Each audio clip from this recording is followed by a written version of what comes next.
All right, so tonight we are continuing with the Holy Sefer Sichos Haran, the wisdom of Rabbi Nachman of Breslov, and we are up to Torah Ches, to the eighth paragraph in the Sefer, and this is actually continuing about the topic of the power of thought. Rabbi Nachman talks about the power of thought, how a person creates reality with his thought, and he does something. He starts from a really practical place, just like in the everyday kind of extrapolation of this idea. It says, if a person is learning something that has to do with negativity, so is a term that Chazal use reference to the Avelos or Chabin Beis Hamikdash. So he says, if a person is learning Hilchos Avelos, like if a person, like it's halacha, a rabbi has to know what the halachas of a person is saying Shiva, what's the halachas if somebody dies, what do you do? And so there's halachas about it, there's Shulchan Aruch about it, like you can't become a rabbi without learning these things. So he says, Ein la'ayin shem harbe, that even when you need to learn it, but don't think about it too much. Don't be too immersed in it. Don't have too much critical thinking about it. Because it's not important to have deep thoughts when it comes to these things. Because the thought has a great power. Like I've explained elsewhere. So that's why when you come to these places, so then you need to just go through it very quickly. You have to go, it's just a brief overview, just like you get what they're trying to say. Don't think about the amkus, don't think about the lamdas, don't think about like the deeper meaning, the deeper rationale for everything. That you can use thoughts in other places. You can use your thoughts in other places, and you should try to keep your thoughts as free as possible, as clean as possible from thoughts of death and thoughts of mourning and thoughts of anything which is sad. Okay, so that's it. That's the end of paragraph Ches, and he's telling us a practical thing, a practical piece of advice that a person, when they're learning these halachas, they should make precedence to happy things, positive things over negative things. Even though like a rabbi needs to know these things, but like when you have free time and you're asking yourself, what should I delve into now? Like there's no practical question I need to know the answer, but now I just want to improve my understanding of Torah. So where should I put my energy? I should put my energy into positive things, because when you put your energy into positive things, then you become part of this positive reality. When you put your thoughts and your energy into negative places, then you become part of this negative reality. So this is really connected to a famous teaching from the Baal Shem Tov, that the Baal Shem Tov taught, this brought down from his grandchildren, from the Machne Ephraim brings this down, Talis Yaakov Yosef brings this down. Famous thing that the Baal Shem Tov said, that a person is actually found in the place where his thoughts are. You actually exist where your thoughts are, and this is just another way of saying that your thoughts are real. So what does it mean? What does it mean that you are where your thoughts are? So first of all, this is relevant in the from the perspective of place. There's a halacha that says that whenever we daven, so the Rambam writes that we're expected to imagine ourselves in the Holy of Holies, in the Beit HaMikdash, in the Holy of Holies, and we're right in front of the Aron HaKodesh, we're right in front of the Holy Ark, and we're imagining ourselves there. And so a person is expected to bring himself into this reality and to using his imagination to be in this reality, to be in the Kodesh HaKodesh and to be in the Holy of Holies, and by bringing your thoughts into the Holy of Holies, so then you actually are in the Holy of Holies. Okay, so that's you can transport yourself through the power of thought. Okay, so this is true that a person's reality, in terms of that, where are you? That you can imagine yourself and be somewhere through the power of thought. Now, this is also certainly true on a psychological level. Okay, this is a person. We know now that like there's this whole thing of triggers, and a person that they were talking about this right before Purim. That I always hated these snappers things that the little kids do, that they make they have a little bit of like something explosive inside of them.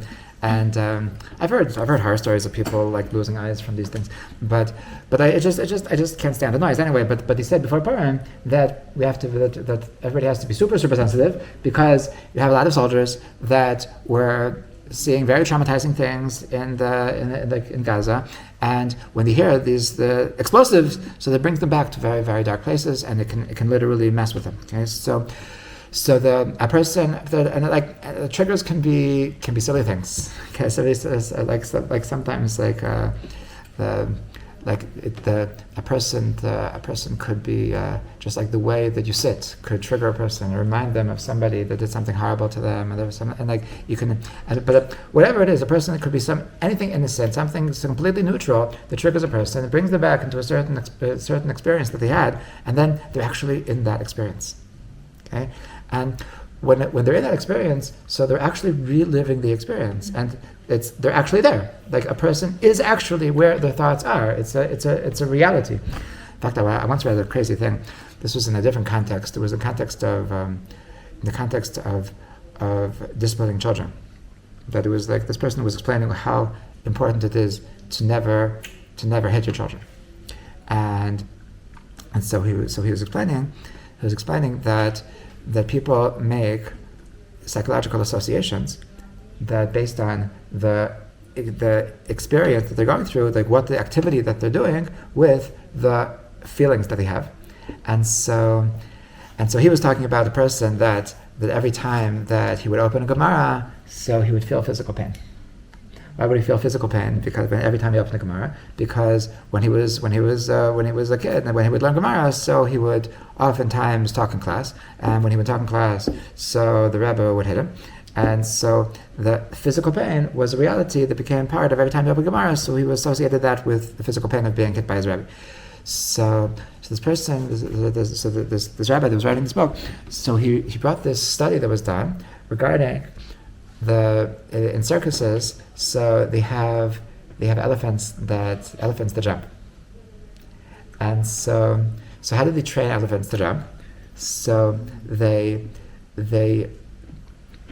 put coals under their feet. So because they put coals on the feet, so because of the pain, so they jump. And every time that they put the coals under the feet, so they do a certain whistle. So after enough time, so they make an association between the whistle and the jumping, right? So that's how they train elephants to jump, to jump at call. So the study was done that actually what's really happening is inside the brain of the elephant. It's not just that he makes the association with the whistle means he jump. It's actually the whistle actually causes the physical pain of burning your feet. And the pain of your feet burning is what causes you to jump. So it's actually that the association actually creates a physical pain. Okay, so this is a reality of that a person's thought creates a physical reality, and so this is certainly included in what the Baal Shem Tov says that a person is actually where his thoughts are. Meaning that the person's thoughts is a real reality. Now the truth is that I saw from the author of Bavav Mishkan Evne, that Rav Schwartz. So he writes that the truth is that it's not just regarding physical location. That when the Baal Shem Tov said that a person is where his thoughts are, it doesn't just mean that if you think that you're back in Gaza under attack, then you're actually back in Gaza. It doesn't just mean that when you think about you're being hit by a Rebbe, that you're actually this is actually something that we can use in all of our experiences that we do.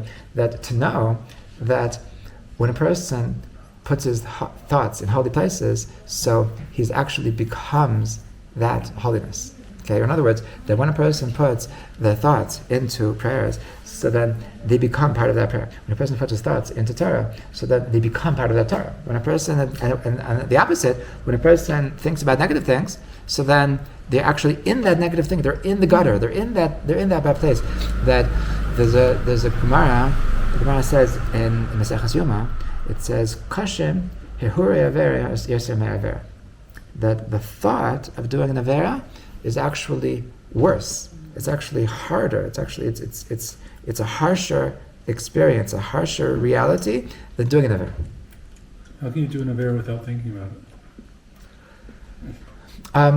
It's a good question. It's a good point that you probably can't, but you can certainly divorce the two. That you can have a thought of avera without doing an avera. That you agree. Mm-hmm. And you could also have that by the time you actually do the avera, so you're actually not so excited anymore. So that like you got so excited about doing the avera, and like the whole time that you were all the way there, and you're, the Gemara talks about this guy that was really obsessed with this prostitute, and he went across the world to get to this prostitute, and so he was all excited, and so you can imagine that like for whatever reason, so like by the time he gets there, so he's just tired and he's just not into it anymore. Okay, so the Gemara is saying that he was doing worse things spiritually when he was thinking about the excitement of the avera was actually worse for his soul than the avera itself, right? So what does that mean? That because the way that the Balatanya explains is that when a person thinks about something, so he's using the higher elements of his soul. Okay, what does that mean?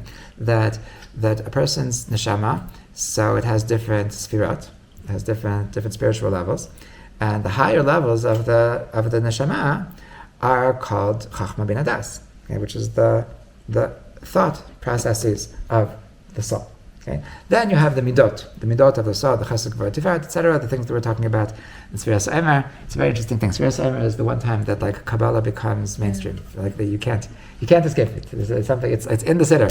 It's in your art scroll siddur is telling you to learn Kabbalah. So the lower Sfiras is about the midot. It's about the different character traits, the chesed, gvura, etc. And so, but the higher place of your soul is actually in the intellectual spheres. And so the Balatanya explains that when a person is thinking about doing an avera, so he's bringing the higher levels of his soul into the avera, which is taking the higher level of your soul. What does that mean? The higher level of your soul. That means the holiest part of your soul, the holiest part of your existence. Like the part of your existence, the part of your identity, the part of your psyche, which is the closest to the closest to being a piece of God. You're taking the part of you which is the holiest part, and you're taking that and you're putting it in the gutter.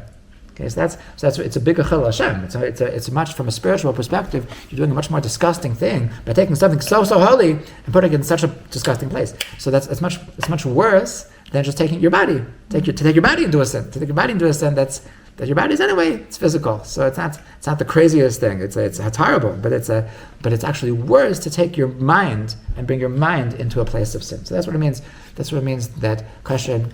That the thoughts of sins is actually worse than sins, and Rabbi Nachman says that really every time that you bring your thought process into negativity, so then you're schlepping your reality into a place of negativity.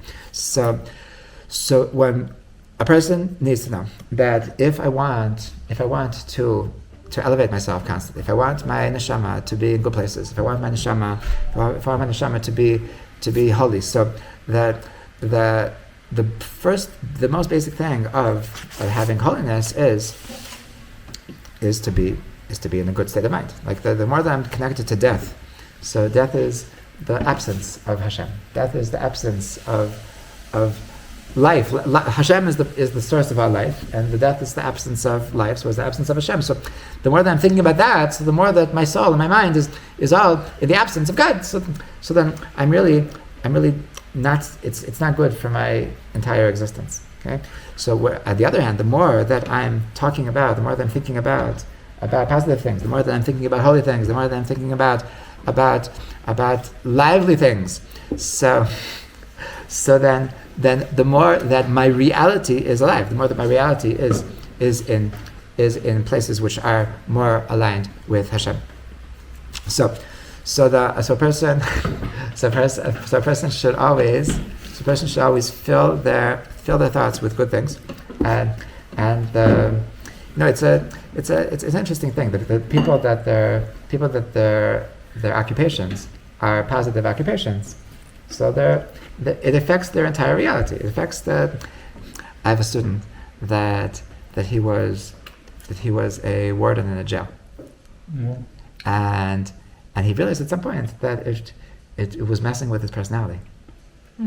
Like when to be a warden in a jail, so like you can't be so nice. You get fired if you're too nice.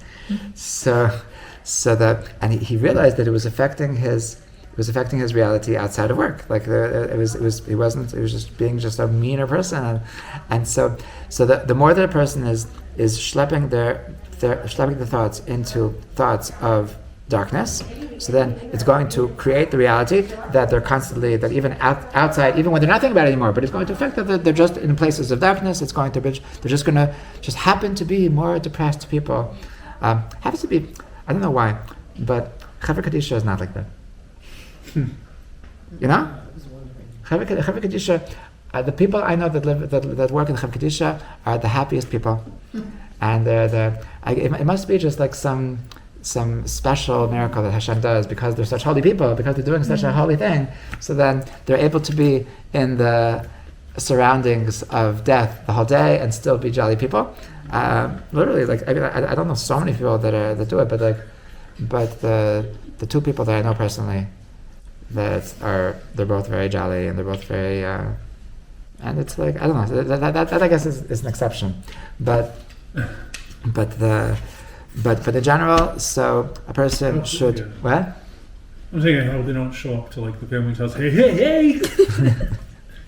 Give us the carcass. I mean, yeah, on request, I'm sure they could, but bedside manner. So a person should be aware that that my brain is a very precious place, and I'm in control. What am I going to fill my brain with, and what I fill my brain with is going to affect my reality, both when I'm thinking about it and after I'm no longer thinking about it, because it's going to change me as a person. So that's why a person has to be very aware of the fact that I am becoming a reality of what my thoughts are.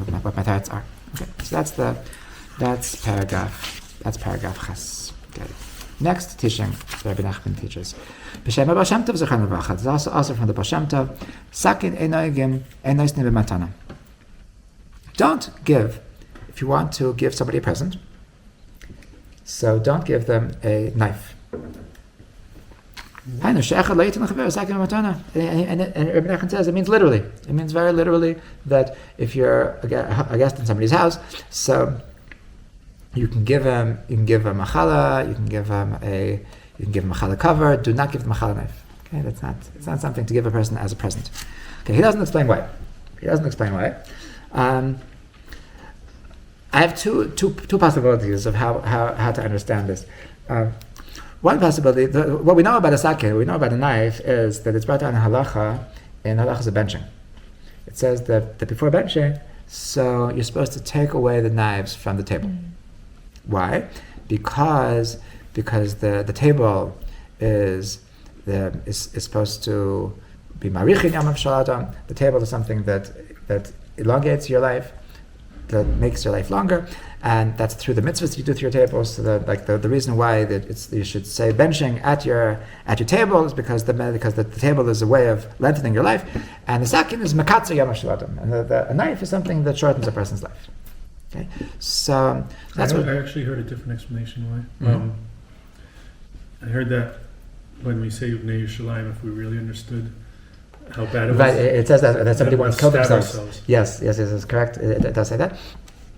So, but it also says what I said. It also says the sakin is makatzer yam shel adam. So the definition, like the thing that when Chazal talk about a sakin, so then they look at a sakin as a weapon and something that shortens a person's life. So the Baal Shem Tov is connecting that to giving presents, to giving a person a present. So I thought two things. First of all, there's a famous Gemara that says, it's really a pasuk. The pasuk says in Mishlei, Sonei matanot yecheh. A person that hates presents will live. Okay, so now the simple understanding of this pasuk is that if you want to live, if you want to have a long life, so don't allow anybody to give you presents. Okay, so when David asks, "Is it okay if I bring olives to the shir?" So I should say, "No way! How dare you be so? Do you want to kill me? Do you want me to? I'm going to die because you gave me a present of these beautiful olives and with the jalapeno peppers. That might kill me." And so I should say no. If somebody says that, what can I bring for the Shabbos meal? I say, "How dare you? Do you want to kill me? I don't want anybody to give me presents." And apparently there are people that do this. There are people that try to avoid taking presents from anybody. And because Sonny Batan is Yechia, that the person that accepts presents is going to take away his life. Now, I'll tell you the okay, but before that, I'll just explain it so on a simple level. So it could be that anyway, when you're giving somebody a present, so you're anyway doing something that's going to take away his life, and not only that, you're taking away his life. You're giving a present with a knife. It's like here you go, I'm also spiritually taking away life, and I'm also helping you out. And if you want to know how to take your life, here's a knife. So that's my first thought that came to mind. That it's the two spiritual things to come together that both are taking away a person's life. So that's like fireworks of taking away life. Okay. Now, what's the idea behind this? I once heard in the name of the Maharal Prague that he says that what's it mean to be alive? It says something about Yichya. The person that hates presents will be alive. So what does it mean? What does it mean to be alive? So the Maharal says that if you want to know what it means to be alive, so look at the Torah. When the Torah says there's something called Mayim Chayim. Mayim Chayim. There's America. There's some soft drink company that call themselves that. Mayim Chayim. So what's Mayim Chayim? So a living water. So what's a living water? A living water, the Torah says, is a spring. What's a dead water? A well is a dead water. What's the difference? A well water is from the rain, and a spring water has an underground spring. Okay, so what's the difference between a spring and a well? That a well needs to come onto others. A well is dry unless the rain rains upon it, whereas the spring has its own source of life. A person that is self-dependent, a person that doesn't depend on others, that's called being alive. Okay? So if a person that can stand on his own 2 feet, then he's alive. A person that depends on others, so that he's a little bit dead. Okay, so that's what it means. So if you hate presents, that means that I can stand on my own 2 feet. I don't need other people's presents. I don't like when other people are helping me live. I like to live from my own sustenance. So that's where it comes from. Okay? So that's the idea. That's certainly a beautiful idea. I think everybody can agree. Everybody can agree that it's important not to be dependent. I know people that they're like the kind of person that they're 35 years old, still living at their parents' house, and it's like I know somebody that's married with 10 kids, and his in-laws are still supporting him. It's like there's something like, come on, grow up already. The fact that you depend on others, that you don't have what it takes to support yourself. So that's something you're less alive. Okay? There's something real about that. But to take that to such an extreme that when somebody offers to bring wine to the Shabbos meal, that they say, "How dare you?" So it never resonated with me, that idea that if somebody wants to give me a present for my birthday, so I say, "Thank you so much. That's so sweet of you." I'm not gonna say, "How dare you?" No, thank you. I don't like presents. I don't take money. And so I found the Gemara. I found the Gemara that actually validates my feeling. The Gemara says, for so many years I was holding this thought inside, I'm not allowed to say it, I'm not allowed to be nafikaris. But the Gemara says in Brachas Daf Haroitze lehanas, a person that wants to benefit from others, yehena ke'alisha. So he is allowed to do so, and he can be like Alisha. And a person that wants, a person that wants to not benefit from others is allowed to not benefit from others, like Shmuel the prophet. So what does it mean? That Elisha, so it says that there was this Isha Shunamis, that whenever Elisha would come, so she would host Elisha and Navi. Elisha was the student of Eliyahu Navi. So whenever he would come by, so she was... She was a student of Eliyahu. Yes. Okay.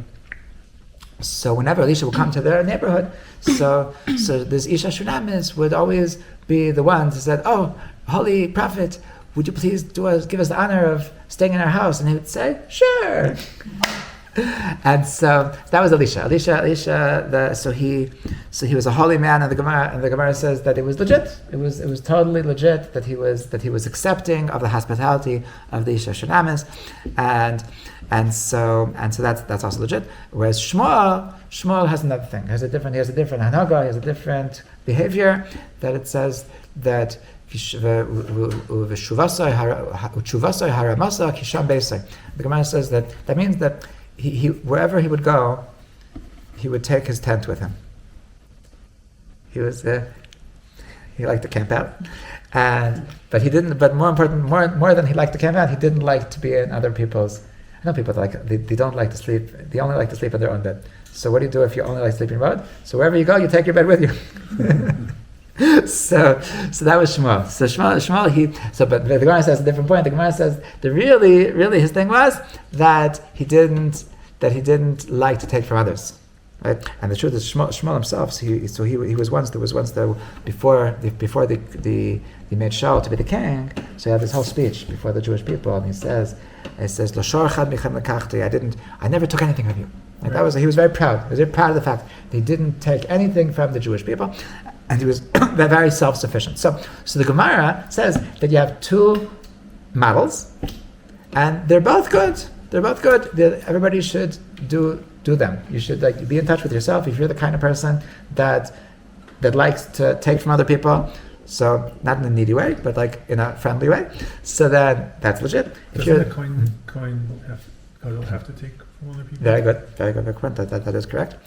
And if you're the kind of person that likes to be not to have other people, I think that sometimes if somebody gives you something, so then there's a certain feeling that now I owe them. Mm. So there's there is something to that. But on the other hand, if somebody wants to give you, then that's beautiful, because you're making, by giving somebody, your hearts are coming together. It's there is something nice about that. So the Gemara says that that both are legitimate behaviors. So this is now. God forbid if somebody wants to give a gift but without asking, Mm-hmm. you don't know how the person feels and they bring it anyway, Mm-hmm. and the person reacts as they always do by not, then he's embarrassing the person, and that's terrible too. That's true. I imagine you can do it in a sensitive way.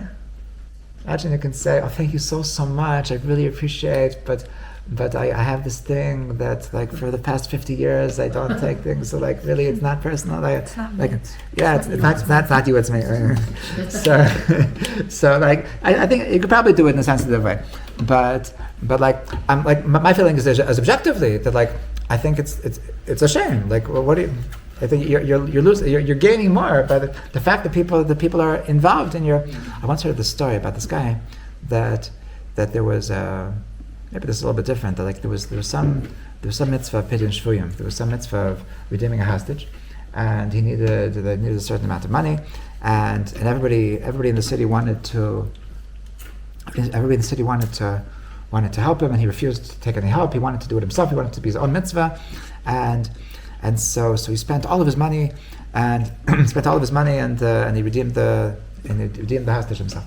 And then the next day, so then he was by the ocean, and this wallet washed up to the shore, and he got the exact amount of money that he had spent on the pidyon shvuyim, and he understood that Hashem was spitting it back in his face.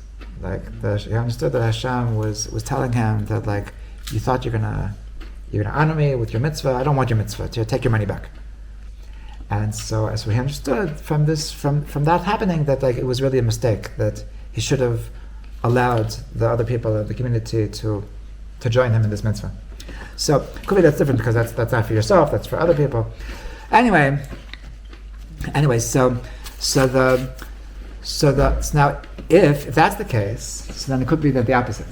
They're really that when a person is giving a present, so what are they really doing? I mean, we're going with the first approach is the giving presents takes away life. Okay, but now we brought from the Gemara that there's another approach. There's another way of looking at the whole concept of giving presents. The giving presents is actually a beautiful thing, and when you're giving a person a present, so then you're connecting, and giving a person presents is the Gemara says that olam chesed yibaneh, that when you're involved with chesed. Right now it's actually the first of the next year. This past week we're doing the sphere of chesed. So olam chesed yibaneh, that chesed is what makes the world turn around. It's what makes the world go around. It's what the reality is all based on chesed.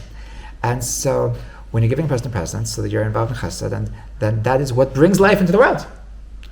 So when you're involved in the act which brings life into the world, so it's the most inappropriate thing to do a chesed, to do an act of giving a present with a knife, because the knife is something that takes away life. Okay, so this is to do it with what? With a knife. Oh, with a knife. To do a chesed with a knife is like when I'm giving a person a present. So when I'm giving a person a present, so that I'm involved. I'm trying to connect myself with something which is bring life into the world, which is creation. And so when you're involved in an act which brings the energy of creation into the world, so then it's inappropriate to do that with a knife, which is the opposite of creation, which is destruction. What if he lives in a dangerous neighborhood and he needs like a weapon for protection or something?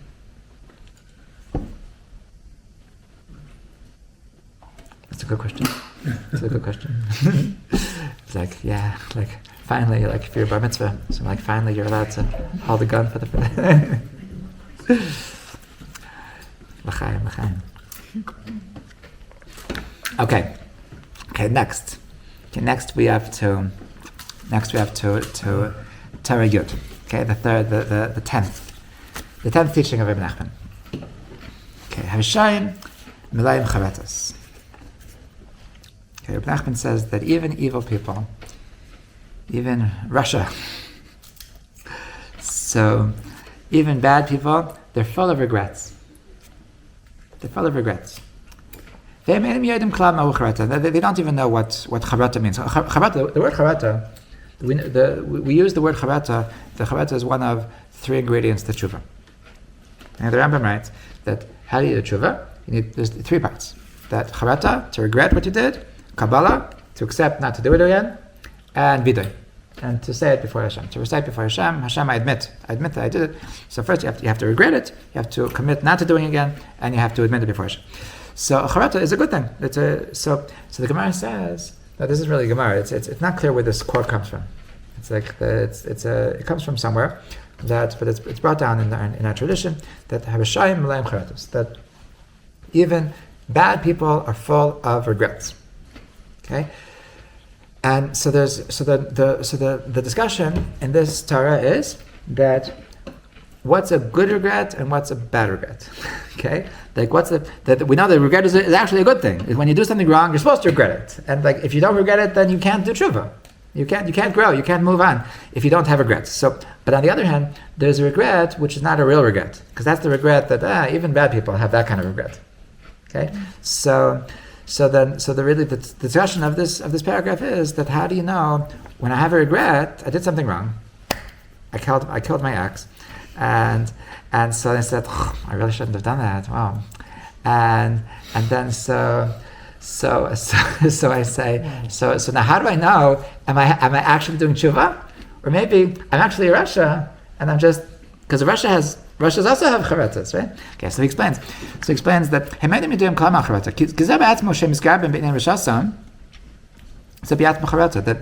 that in a certain sense, so when I'm doing the bad thing, when I'm being evil, that's also a result of my charata. It's also a result of my regret. Why is that? So he explains. Because I regret, that makes me even stronger in my desire to do bad. That when you have two people fighting, when I see that you're being really, really strong to be against me, so then I get more excited. I get excited more, right? That when I see like I build on your energy. So the more that you're being strong, so in this case, the more that the good side is getting strong, the regret is the desire to be good. The more that the desire to be good is strong, so that's causing the desire to be bad to be even stronger, because the desire to be stronger, to be bad, knows that he needs to be really super, super strong in order to overcome the feelings of regret, which is the feelings of being good. Okay. So then it's the exact same thing within a person himself, that when the evil part inside of me sees that I'm starting to have regrets, my conscience is kicking in, so then that causes my Yitzhara to be even stronger. Even like I'm like, yes, even so, yeah, no, they're like, shut up. And so in a certain sense, the charata of a rasha actually has a negative effect, because the charata, the regrets of a rasha, so it causes his desire to be evil to be even stronger. Okay, and it's an important thing to know when it comes to Judaism, even for other people, meaning not rashas. That the closer that you want to come to Hashem, the more that you're going to have Yetzirah. A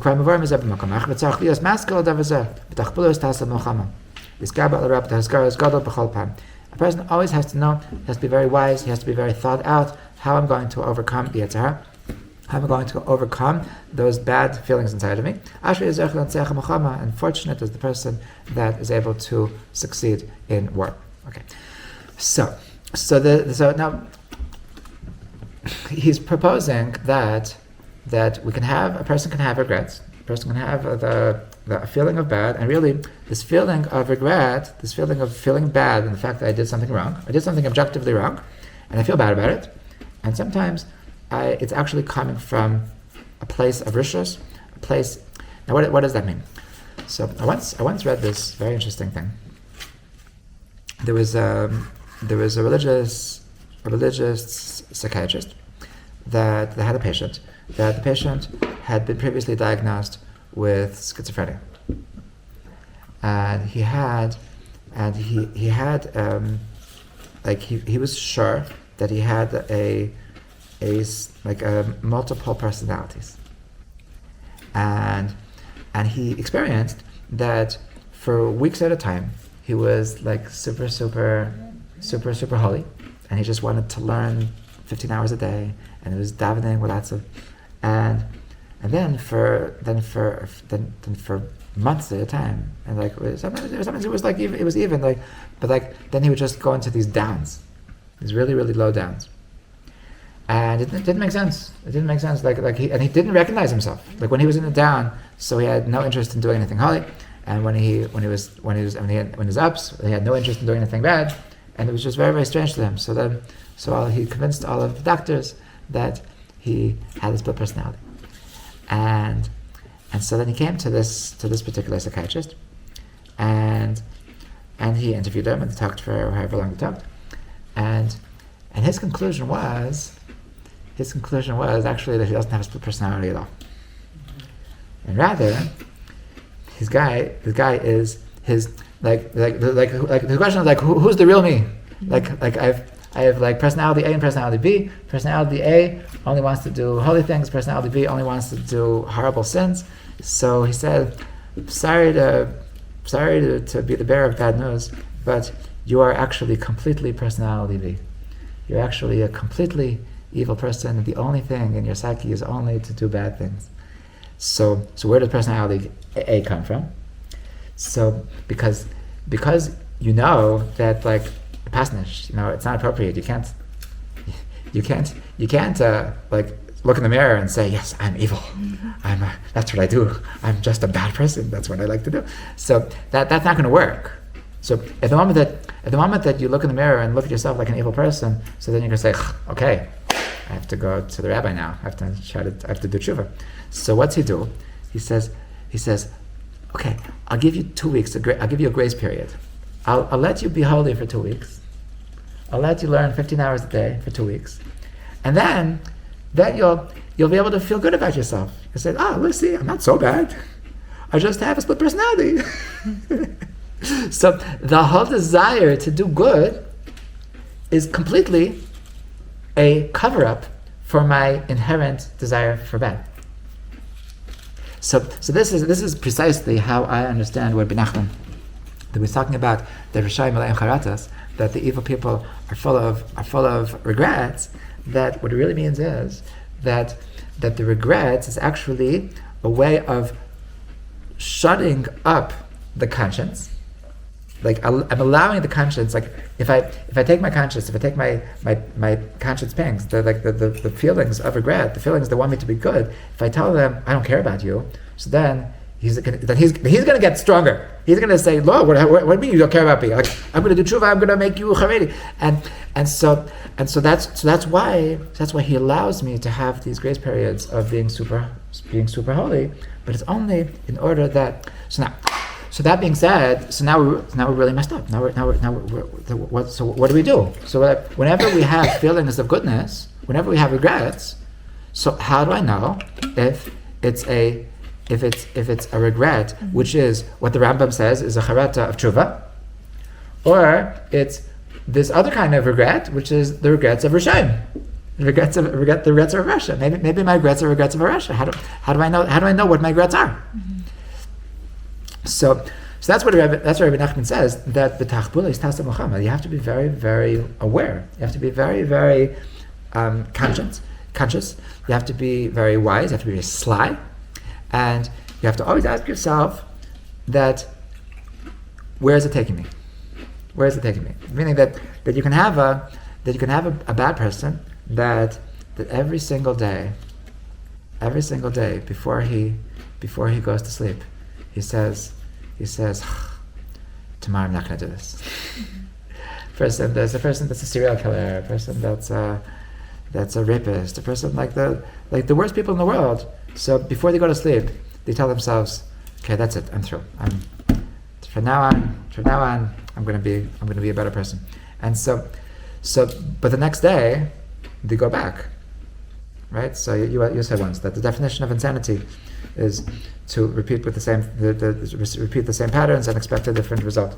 Right? So if you're having these regrets and these regrets aren't actually getting you anywhere, so then that's a telltale sign that these regrets are actually the regrets of Hashem.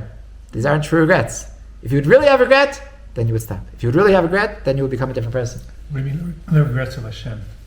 I didn't say regrets of Hashem. Regrets of tshuva. There's a true regret, a true regret, which is a regret that gets you somewhere else, that gets you to move, and then the regrets of Rishayim. Oh, Rishayim. The regrets of Rishayim is the regrets that the regret is actually part of the plan of the Yetzer Hara, because the Yetzer Hara knows that if he doesn't allow me to have regrets, so then he's not going to win.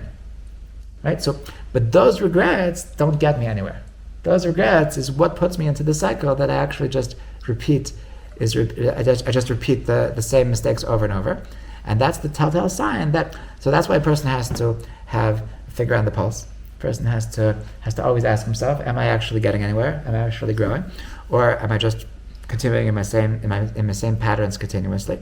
And if not, then I know that these regrets aren't really real regrets. That this thing, the thought of charata isn't actually real. So what's a real regret? What's a real regret? A real regret is that I don't feel okay because I have a regret. Right? That's the difference. That in the regret of a rasha, so I feel relieved that at least I feel regret. Now the truth is, there's truth to that as well. You know, people come to me all depressed, and they say, like, I did this and this and this, and look, I'm so bad. So I always tell them that I'll prove to you that you're good, because if you were bad, then you wouldn't feel so bad about yourself, right? So the Russia knows that the Russia knows that there is truth to that, but sometimes you still have to be smart, like that if it's actually not getting you anywhere, so then you have to really reassess, and a true regret, a regret of tshuva is the regret that's going to actually catapult me forward. It's going to bring me to the state of mind that I feel pain.